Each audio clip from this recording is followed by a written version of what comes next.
నమస్తే welcome to our channel.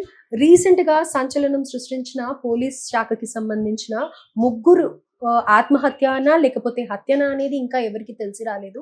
So ఈ పోలీసులు ట్రయాంగిల్ లవ్ స్టోరీ ఉంది అని ఒక వర్షన్ వినిపిస్తున్నప్పటికీ ఒకరి కోసం ఒకరు దూకి చనిపోవడం జరిగింది అని అనేసి కూడా ఇంకొకళ్ళు చెప్తూ ఉన్నారు.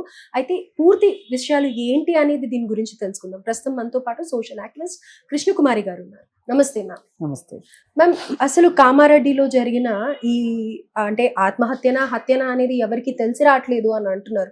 ఒక్కొక్కసారి ఒక్కొక్క ట్విస్ట్ తిరుగుతోంది ఈ స్టోరీ అని అనేసి అని అంటున్నారు. ఆల్రెడీ ఇక్కడ సాయి కుమార్కి మ్యారేజ్ అవ్వడం, శృతికి మ్యారేజ్ అవ్వడం, మళ్ళీ వీళ్ళిద్దరు కాకుండా నిఖిల్ అనే అబ్బాయి మధ్యలో రావటం, ఇది చాలా అనుమానాలకి తావితీస్తుంది. అసలు ఏమైందంటారు? ఎందుకని ఇలాంటి పరిస్థితిలో ఉన్నారు? ఒక 3 రోజుల నుంచి ఈ విషయం చాలా బాధాకరంగా అనిపిస్తుంది. ముగ్గురు ఒకే డిపార్ట్మెంట్కి సంబంధించిన వాళ్ళు ఇలా చెరువులో దూకి ఆత్మహత్య చేసుకోవటము అనేది ఈవేళ కొంచెం బయటపడింది. ఏంటి అంటే ఒకరిని హత్య చేశారు అన్నట్లు మాట్లాడుతున్నారు. ఏదైనా పోలీసులు చెప్పే వరకు మనము మాట్లాడుకోవటానికి లేదు. ఉన్నది ఉన్నంత వరకు మాట్లాడుకుంటే మనకున్న సమాచారము అవగాహన మేరకు ఒక ఊరికి ఒక పోలీస్ ఆఫీసరు ఎస్ఐ పెళ్ళయింది, ఆయనకి ఒక బాబు ఉన్నాడు, ట్రాన్స్ఫర్ అయ్యి ఒక పోలీస్ స్టేషన్కి వచ్చాడు. ఆ పోలీస్ స్టేషన్లో అప్పటికే ఒక డివోర్సీ అయిన ఒక కానిస్టేబుల్ ఉంది, శృతి అని. అయితే వీరిద్దరికి కొన్నాళ్ళు కలిసి పనిచేసిన తర్వాత వీళ్ళిద్దరికి మధ్యలో ఒక వివాహేతర సంబంధం ఏర్పడింది. దీనికి నిఖిల్ అనే కంప్యూటర్ ఆపరేటర్ కాస్త మధ్యవర్తిగా వ్యవహరించాడు అని చెప్పి రాశారు. అయితే ఇదిలా ఉండగా మరి ఇతను తనకి పెళ్ళయింది అని ఈ అమ్మాయికి చెప్పాడా లేదా, మొత్తానికి ఈ అమ్మాయిని పెళ్లి చేసుకోవాలి అని అనుకున్నాడు, చేసుకుంటానని చెప్పాడు, ఈ అమ్మాయి కూడా నమ్మింది అనేది ఈ మొత్తం సారాంశం.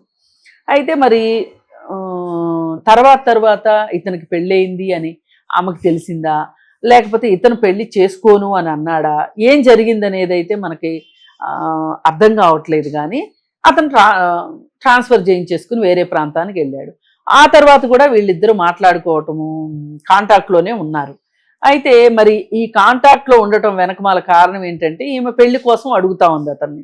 అతను ఒప్పుకోలేదు.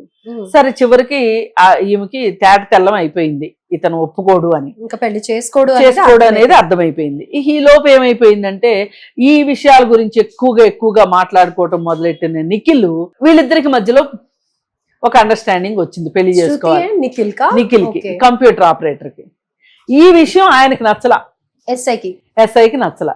అప్పుడు ఆయనలో ఉన్న మగాడు నిద్రలేచాడు. నేనేంటి, నేను ప్రేమించటం ఏంటి, నేను పెళ్లి చేసుకోవాలని చెప్పటం ఏంటి, చేసుకోలేకపోవటం ఏంటి, అయినంత మాత్రాన్ని ఇంకొకడు వచ్చేసేసి వాడు హీరో నేను విలన్నా అని ఈయనకి కొత్తగా మళ్ళీ ఇంకా కొన్ని ఆలోచనలు వచ్చి నేను పెళ్ళి అయితే చేసుకోను కానీ నువ్వు నాతోనే ఉండాలి, ఇంకొకరిని పెళ్లి చేసుకోవటానికి వీల్లేదు అని ఇతని వాదన.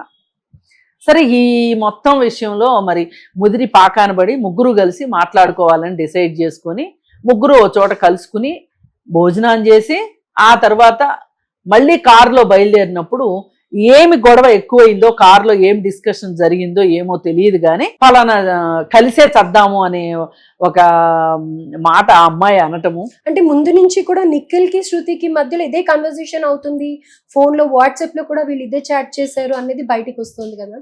అంటే ముందే వీళ్ళు ప్రీ ప్లాన్ గా ఉన్నారేమో, తను ఒప్పుకోకపోతే శృతి నిఖిల్ సూసైడ్ చేసుకోవాలి అని. అసలు ఎందుకు చేసుకోవాలమ్మా, అతను ఒప్పుకునేదేంటి ఒప్పుకోందేంటి, ఇది చచ్చిపోయారు కాబట్టి మనం ఎంత ఓపెన్ గా మాట్లాడుకుంటున్నాం. కానీ ఆయన దోవన ఆయన భార్యతోటి మళ్ళీ భార్య ప్రెగ్నెంట్, ఇప్పుడు ఆయన భార్య పైగా ప్రేమించి పెళ్లి చేసుకున్నాడంట, మొదటి పెళ్లి కూడా. అలాంటి వ్యక్తి ఆయన దోవన ఆయన బతుకుతుంటే వీళ్ళిద్దరు పెళ్లి చేసుకుంటే ఈ ప్రపంచానికి వచ్చే నష్టం ఏంటి? పైగా ఆమె డివోర్సీ, ఆమె 100% ఎలిజిబుల్ మ్యారేజ్ కి, ఇతను అన్మ్యారీడ్ నిఖిల్, అతను ఎలిజిబుల్. ఇక్కడ ఎలిజిబిలిటీ లేని ఎవరికంటే ఎస్ఐకి భార్య ఉంది కాబట్టి ఎలిజిబిలిటీ లేదు. ఎందుకు వాళ్ళ పెళ్లికి అడ్డు చెప్పాలి చెప్పండి? ఇతను అహం తప్పితే ఆ అహంకారంతోనే ఇక్కడ దాకా వచ్చింది. ఈ చావులు 3 కుటుంబాలు, ఇప్పుడు అతని భార్య పిల్లలు ఏమైపోవాలి చెప్పండి?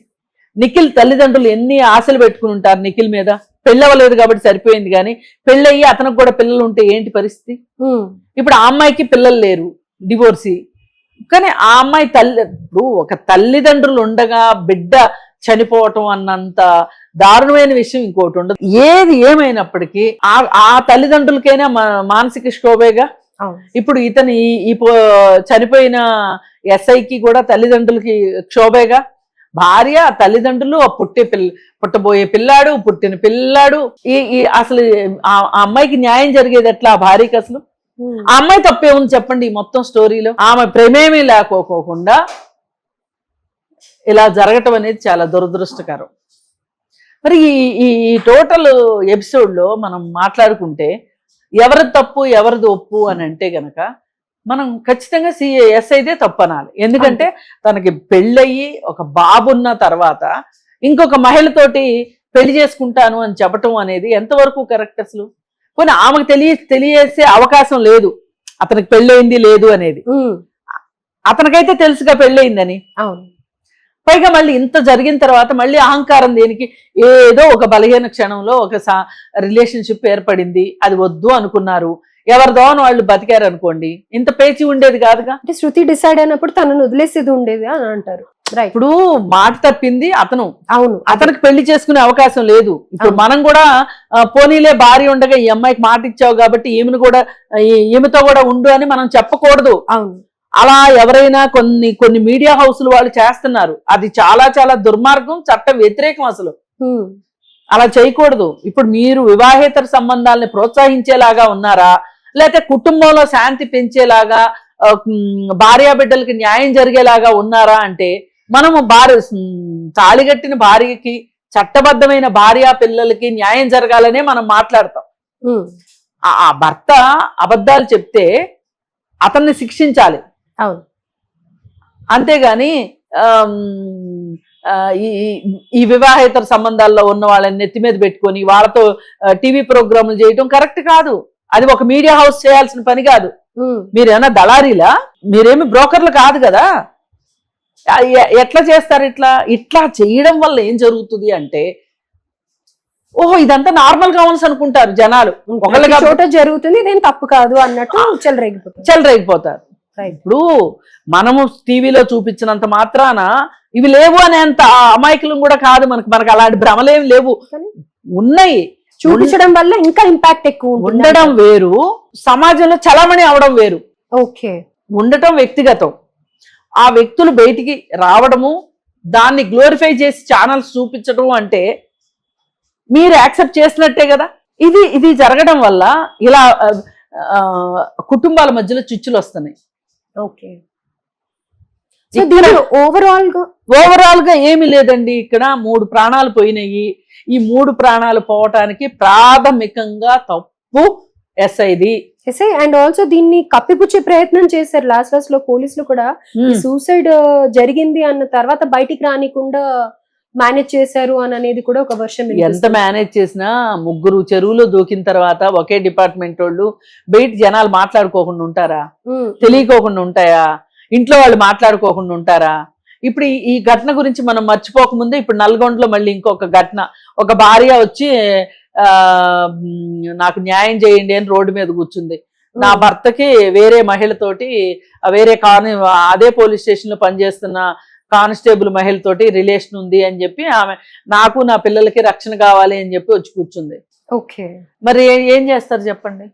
ఇప్పుడు చట్టబద్ధమైన భార్యకి హక్కు లేకపోకుండా ఆమె రోడ్డు మీదకి వచ్చి నాకు న్యాయం కావాలి అని అడుగుతుంది అంటే ఇంకా అసలు మన దేశంలో చట్టం ఎంత గొప్పగా పనిచేస్తుందో ఆలోచించండి. అంటే మ్యామ్ మీరు ఇప్పుడు చట్టం అని అన్నారు కదా, మరి ఒక ఫ్లెక్సిబిలిటీ కూడా ఇవ్వడం తప్పే కదా? ఇద్దరు అండర్స్టాండింగ్ ఉంటే అది సెకండ్ మ్యారేజ్ అయిన తర్వాత కూడా ఫిజికల్ గా కలవచ్చు అని ఇవ్వడం కూడా తప్పే. అదే కదా తప్పు.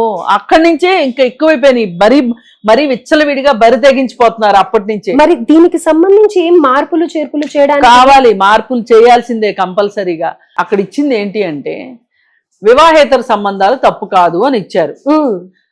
అయితే ఈ వివాహేతర సంబంధాలు సహజీవనం తప్పు కాదు, ఈ మాటలన్నీ ఎక్కడి నుంచి వస్తాయంటే ఎవరు అర్హులు అనేది కూడా వస్తుంది. ఇప్పుడు ఒక భార్య భర్త ఉన్నారు, భర్తల్ని ఇంకొక ఆమెతోటి సహజీవనం చేస్తున్నాడు అనుకోండి, ఈ కుటుంబాన్ని పట్టించుకోవట్లేదు అనుకోండి, అలాంటి వాళ్ళకి అర్హత లేదుగా, అలాంటి వాళ్ళు చట్ట ప్రకారం చేయటానికి వీల్లేదుగా. అలాంటి డిస్కషన్స్ ఏమీ లేకోకుండా సింపుల్ గా ఒక మాట చెప్పేసి ఊరుకున్నారు. చెప్పేసరికి ఇక వీళ్ళు అవును సుప్రీంకోర్టే చెప్పింది, అంతగా అయితే సుప్రీంకోర్టు ఏం చెప్పింది, ఇంకా నీకు అవివాహితర సంబంధం ఇష్టం లేకపోతే, నువ్వు ఇబ్బంది పడుతుంటే, నీ కుటుంబంలో అశాంతి ఉంటే, నువ్వు తట్టుకోలేకపోతే నువ్వు విడాకులు తీసుకో అని చెప్తున్నారు. విడాకులకి ఇది ఒక గ్రౌండ్ అని చెప్తున్నారు. అంటే ఇప్పుడు పెళ్ళి అయిన తర్వాత పెళ్లి చేసుకుని విడాకులు తీసుకోవటానిక పెళ్లిళ్ళు చేసుకునేది? రైట్. అంటే ముందే ప్రిపేర్ అయ్యి చేసుకుంటారా ఎవరైనా? 100 ఏళ్ళు ఉంటారనే కదా చేసుకునేది పెళ్లిళ్ళు. కానీ మధ్యలో ఫ్రీడమ్ వచ్చినట్టు అయింది కదా. ఆ సుప్రీంకోర్టు జడ్జిమెంట్ ఏదైతే ఉందో దాని మీద సమీక్షించాల్సిన అవసరం ఉంది, దాని మీద మాట్లాడాల్సిన అవసరం ఉంది, మళ్ళీ ఇంకొకసారి దాని మీద దేశవ్యాప్తంగా చర్చ జరగాల్సిన అవసరం ఉంది. దానివల్ల పోలీస్ స్టేషన్లో ఏంటి, ఇంట్లో ఏంటి, స్త్రీలు చాలా ఇబ్బంది పడుతున్నారు. ఇప్పుడు ఇదే నా జీవితాంతం ఇతనే భర్త అనుకుని ఒక భార్య ఉంటది, కానీ ఆ భర్త నాకు ఈ భార్య ఉంటది, ఇంకొక భార్య కూడా కావాలి, ఇంకొక స్నేహితురాలు కూడా ఉండాలి అని అంటే అది ఎంతవరకు ఈ భార్య ఎందుకు యాక్సెప్ట్ చేయాలి దాన్ని? అందుకని ఏంటంటే ఇట్లాంటి విషయాలు అంటే మనం ఒక తీర్పు ఇచ్చిన తర్వాత వచ్చే పరిణామాలను బట్టి మనం సమీక్షించుకోవాలి అనేది మన చట్టంలో ఉంది. కానీ అది ఎంత త్వరగా వస్తే అంత మంచిదని నేను కోరుకుంటున్నాను.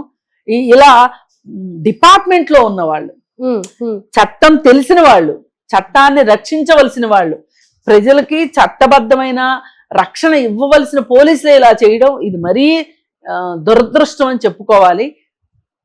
అలాగే ఇప్పుడు నల్గొండలో కూడా ఇంకో కేసు వచ్చింది అన్నాను కదా, మరి ఇలా వస్తూ ఉంటే ఏంటి పరిస్థితి అనేది కూడా